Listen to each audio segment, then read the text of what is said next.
He had pockets of that. Like, we can't forget that Freddie Anderson made the All-Star team. Jack Campbell made the All-Star team. Like, there was Ilya Samsonov, I think, went 2 months without a loss, right, on home. Like, it was like they had good teams and they had stable goaltending. I think what happened is, and what you're probably getting at, Frankie, is it's more, when push came to shove, the trust factor wasn't there. Whether Right. it was down the stretch or into the playoffs, or the guys weren't healthy to handle that. Like, I think there's a difference in, you said, well, is Stolarz Vasilevsky, is Stolarz Hellebuck?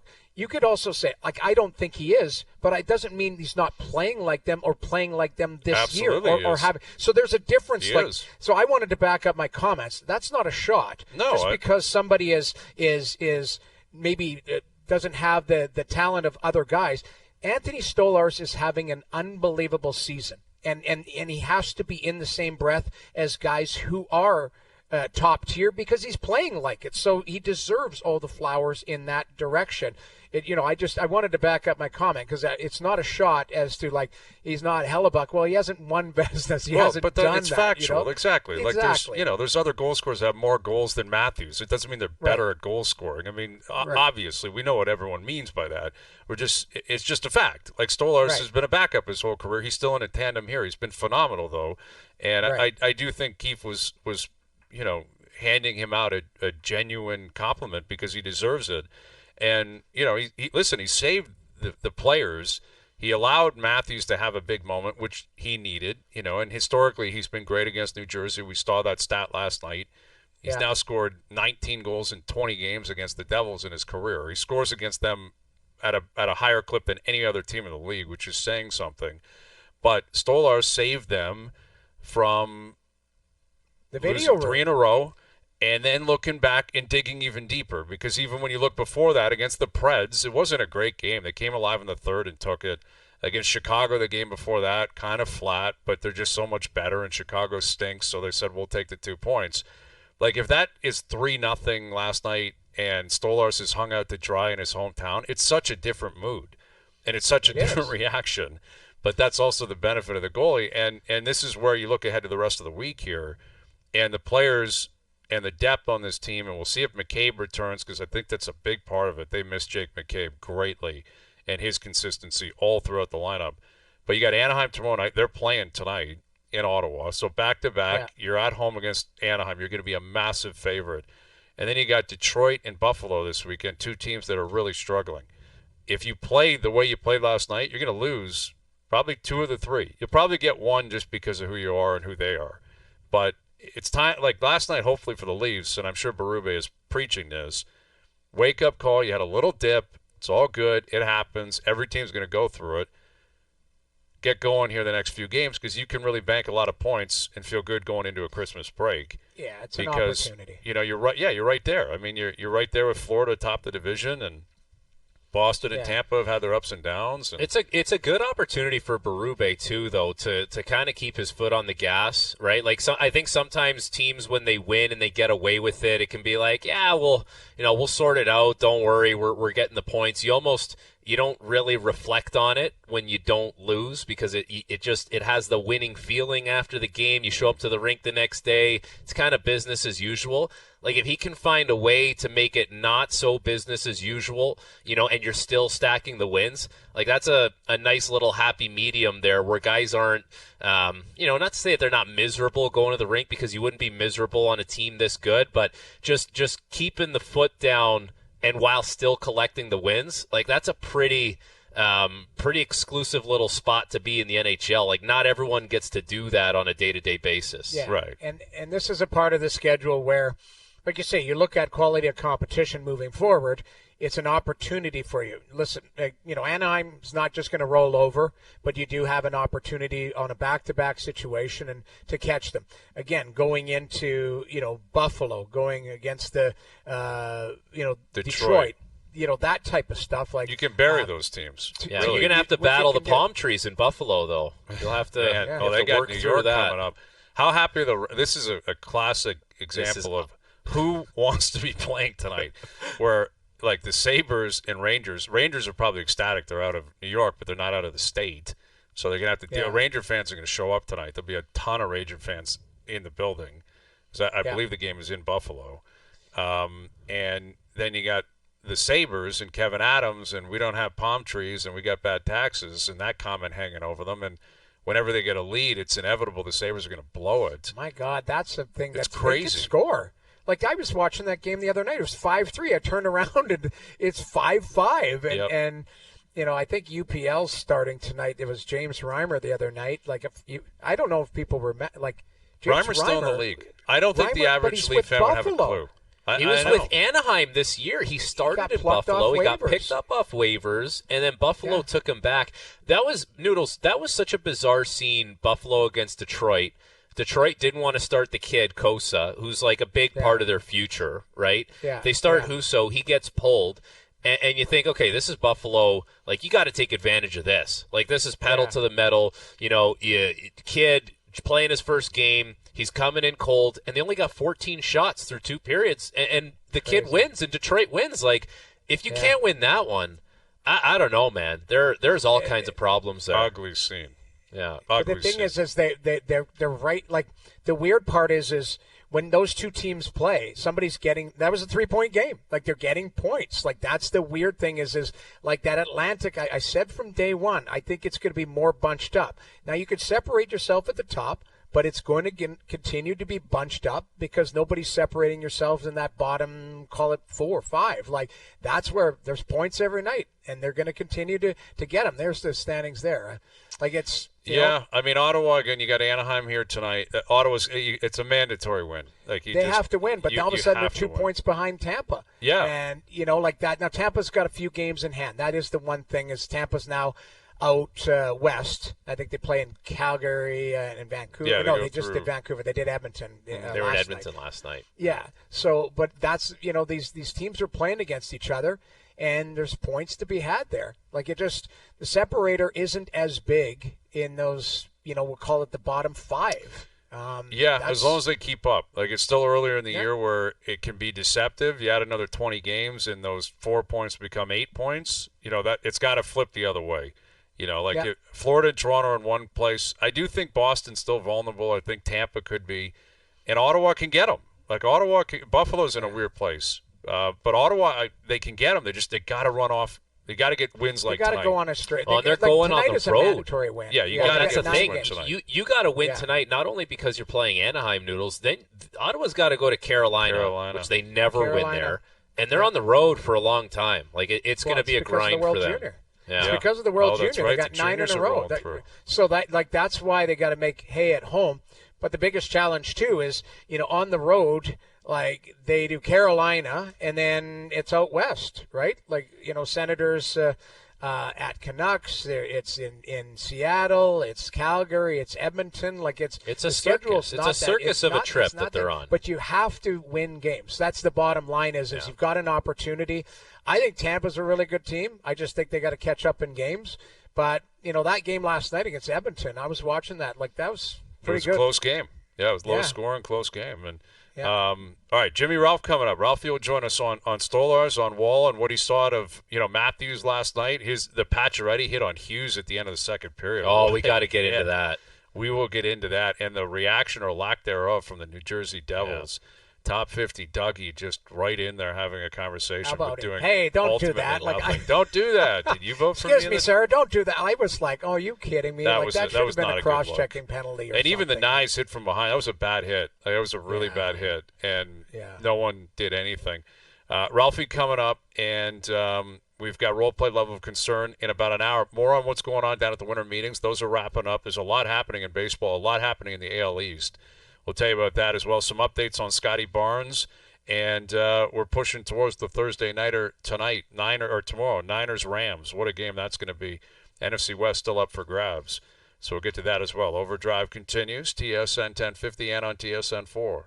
All right, Overdrive continues, brought to you by FanDuel, bringing you everything from the opening line to the final score. Scott Hartnell later this afternoon, role play level of concern. Tim Kirkjian will join us as well on what the Jays are doing, what's going on in the AL East. There's a lot of breaking news today, so we'll get into the baseball world a little bit later on. And the Leafs will be back in action tomorrow night with the Ducks in town. You'll hear that game right here on TSN 1050, which means Joe Bowen will have the call alongside Our next guest here is Jim Ralph. How you doing, Ralphie? Good, Daisy. How you guys doing? We're doing very well. What did you make of Stolarz last night? I mean, what can you put that into perspective for us, how much he helped his teammates playing the way he played? Yeah, I think they've got to create a different column for wings, which should be like didn't really deserve it. Yeah. But, I mean, you're going to get those over the year where you'll play the opposition and it doesn't go your way. But I think, and hopefully Noodles would agree with this, it was a tough game. I mean, there were a lot of scrambles and a lot of traffic. And, even the sequence that led up to the Holmberg shorthanded goal, there were 5 or 6 whacks at it and scrambles in front of the net before they got through. So it was, to me, it was one of those games that it was a battle. It was an absolute battle that, he shone for them and was the number one reason easily that they won that game. The Toronto Maple Leafs may be taking a new approach to salary management, which could directly impact Mitch Marner's contract negotiations. During Kyle Dubas' tenure as general manager, the team didn't hesitate to spend heavily, and this trend began with a 6-year extension signed by Marner in 2019. At the time, Marner's $10.9 million annual cap hit set the market for superstar wingers, surpassing comparable players like Mikko Rantanen of the Colorado Avalanche, who signed a 6-year deal with a $9.25 million annual cap hit. Now, however, times seem to be changing. TSN's Pierre LeBrun recently reported that the Maple Leafs have implemented an internal salary cap, aiming to ensure no player earns more than captain Auston Matthews, who signed a 4-year extension worth $13.25 million per season in August 2023. The team's primary concern revolves around Marner's agent, Darren Ferris, who, according to LeBrun, might push for a percentage of the total salary cap instead of a fixed dollar amount. This could result in Marner's cap hit exceeding Matthews' $13.25 million, conflicting with the Leafs' new financial strategy. Ferris is known for driving negotiations to the limit, often taking his clients to free agency. This raises fears that discussions between Marner and the Leafs could drag on until July 1st, giving Marner and his camp all the leverage in negotiations. Another complicating factor is the rising market. LeBrun noted that Mikko Rantanen believes he could secure $14 million per season as a free agent. This sparks the question, could Marner demand even more? And would Ferris take that gamble, knowing the Leafs might opt to move on and sign another player? Marner has made it clear on multiple occasions that Toronto is where he wants to be. As a local player with deep ties to the city, he's expressed his desire to spend his entire career wearing the blue and white of the Leafs. However, staying with the team may require him to accept less than market value, especially if the front office remains committed to its new salary structure. Such a sacrifice could be vital for the team's collective success and to avoid financial issues that have plagued the recent past.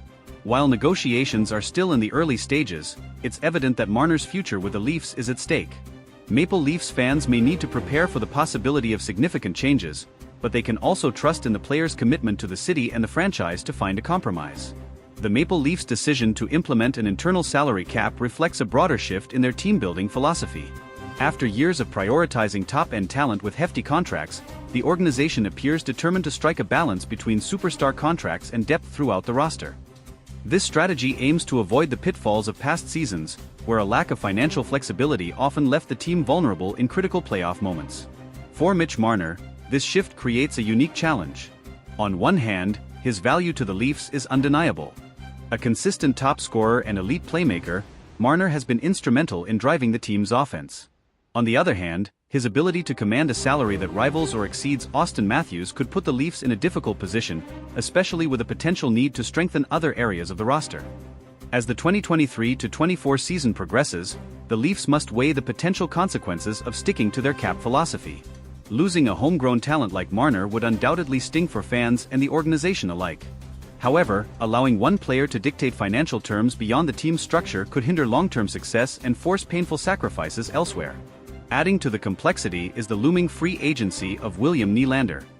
If the Leafs are to stick to their internal salary cap, they may also face challenges in retaining Nylander, who could command a significant raise. Balancing contracts for both Marner and Nylander within the new framework could prove to be the ultimate test for Toronto's management team. Another factor at play is the team's ultimate goal, winning the Stanley Cup.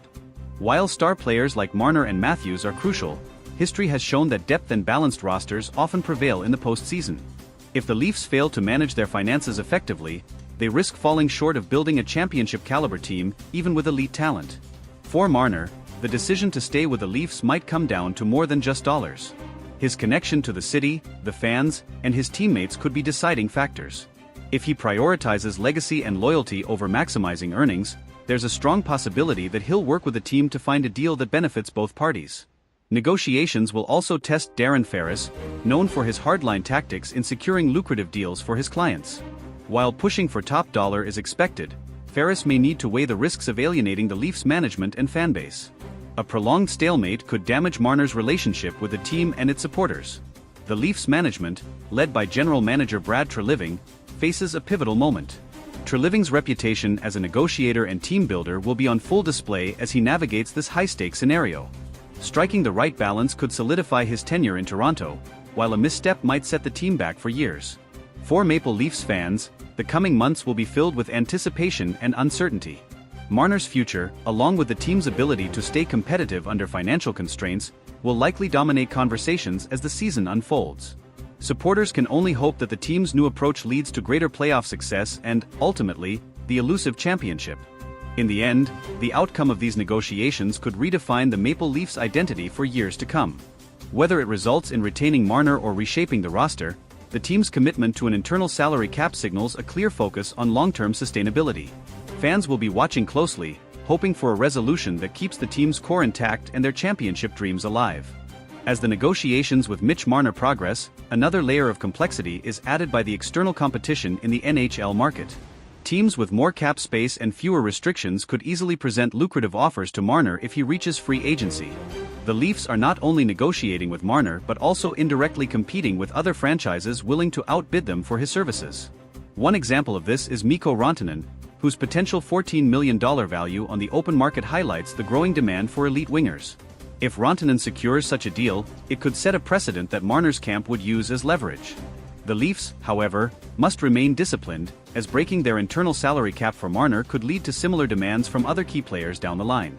The looming specter of free agency means the Leafs have a limited window to strike a deal. If negotiations drag on into the off-season, the leverage shifts heavily in favor of Marner and his agent. Darren Ferris, known for his strategic patience, could use this to push for maximum value, putting even greater pressure on the Leafs management to make a decision. This scenario also places significant pressure on head coach Sheldon Keefe. Managing a team amid ongoing contract uncertainty can disrupt chemistry and focus.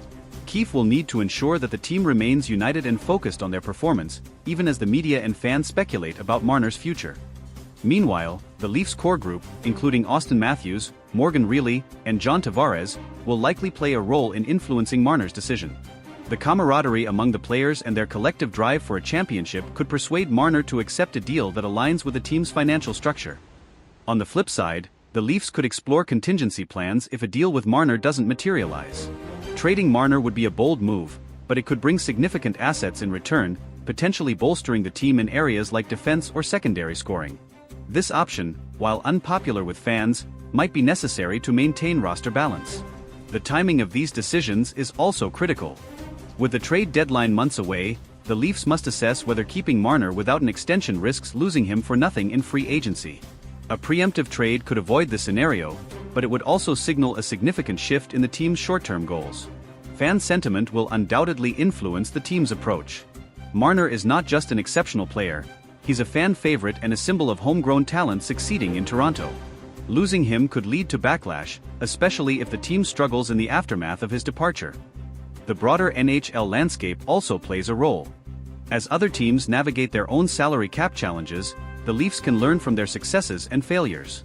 Organizations like the Tampa Bay Lightning and Vegas Golden Knights have shown the value of balancing star power with depth, offering a potential blueprint for Toronto's future.